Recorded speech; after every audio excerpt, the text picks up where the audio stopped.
Welkom terug by die groot ontbyt. Tydens Maart se gradueringsweek by die Universiteit van Stellenbosch het professor Michelle van der Merwe die voorreg gehad om beide van haar dogters op die kop te tik toe hulle kwalifikasies ontvang het. Nou dit is 'n ongelooflike voorreg en 'n lekkerte wat 'n mens ook nogal kan trots wees. Ons gesels môre met Anke en met Andrea van der Merwe. Ons praat spesifiek oor die geleentheid. Ons praat oor waar die liefde vir die akademie vandaan kom en ons gesels sommer direk met hulle via Skype of Teams. Goeiemôre span.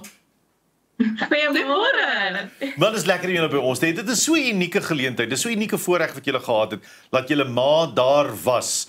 Vertel ons eers, waar kom die liefde vir leer en die akademie vandaan? Wel, natuurlik van haar af. Ek dink dit sou dalk bietjie vreemd gewees het as ons ma wat al so lank werk vir universiteit dat ons nie 'n liefde vir die akademie ontwikkel het nie. Maar ons is gelukkig baie bevoordeel dat ons nooit enige druk ervaar het om dan nou so baie te studeer nie. Ek dink ek is al amper 10 jaar op Stellenbosch. Dis nou amper tyd dat ek bietjie moet aanbeweeg. Ja. Nou, hoor hierop, hoe trots is julle ouers? Kom ons wees maar eerlik, want as 'n pa se bors bars van trots waarskynlik en dan nog beide sy dogters op een slag. Hoe voel hulle? Ja nee, ag hulle is verskriklik trots op ons. Na gradeplegtigheid die hele familie en ek voel vir my die hele land het ons foto's ontvang. En dit is net as van my pa wat alles so met trots deel.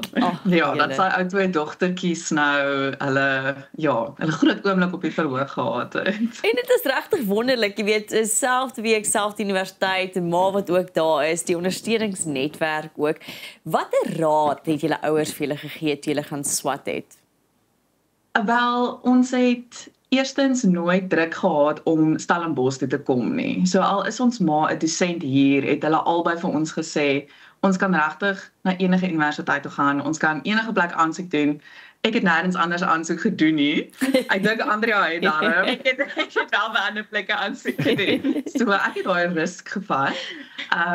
Maar ja, hulle het gesê soos hou net aan, daar was beslis baie trane deur die jare en ons het baie by die huis gaan huil en ek dink daar was ook baie keer wat ons nie by die huis gaan huil het nie, wat ons op by die koshuis gehuil het. Maar dan het ons maar net deurgedruk en dit is alles vandag die moeite werd. Hoe lekker is dit om jou ma op kampus te hê? Om te weet, daar is, as daar nou regtig 'n probleem is daar 'n koffiewinkel naby wat ek en sy kan gaan sit.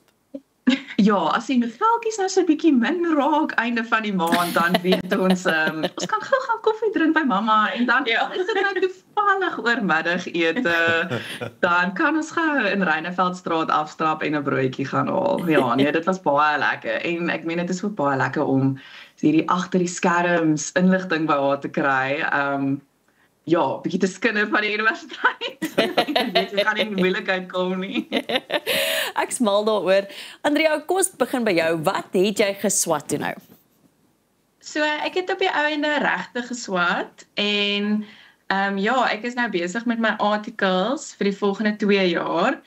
En dan moet ek nog 'n paar raadseksamens ook skryf en dan gaan ek hopelik 'n prokureur wees oor 2 jaar. Wow, is daar iets waaraan jy het nou LLB gekry? Is daar nou iets waaraan jy graag sou wou spesialiseer?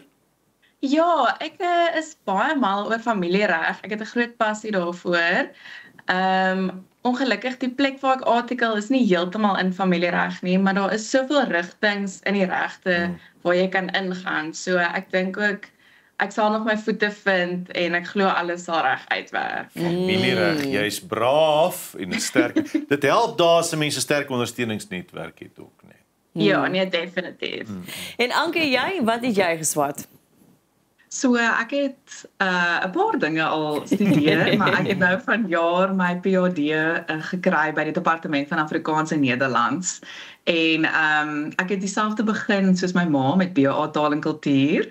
En toe nou bietjie afgegaan in Reineveldstraat na Cruisierstraat by journalistiek en toe na interkulturele kommunikasie en toe nou uiteindelik my weg weer teruggevind na Afrikaans toe. En ek is so dankbaar en so bly vir daai reis. Ek het glad nie spyt oor enigiets nie. Jy is baie beskeie oor jou PhD. Ek gaan dit net maar sê, dit is goed, dit is wonderlik. Dit is wonderlik dat jy beskeie is. Maar 'n mens moet vertel ons asseblief bietjie meer want jy het iets gedoen wat bittermin mense eintlik al gedoen het. Jy het letterkunde en statistiek gekombineer en daarmee gefokus op Breitenbach se werk. Vertel ons asseblief meer. Ja, so ek dink my wiskunde en skynheid onderwysers van hoërskool sal baie trots wees op my, want ons het dalk nie gedink dat ek dit sou doen eendag nie.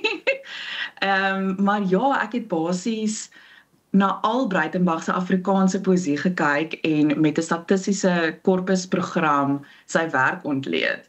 So dit het definitief 'n paar letterkundiges bietjie skrik gemaak om syfers en letterkunde nou te kombineer.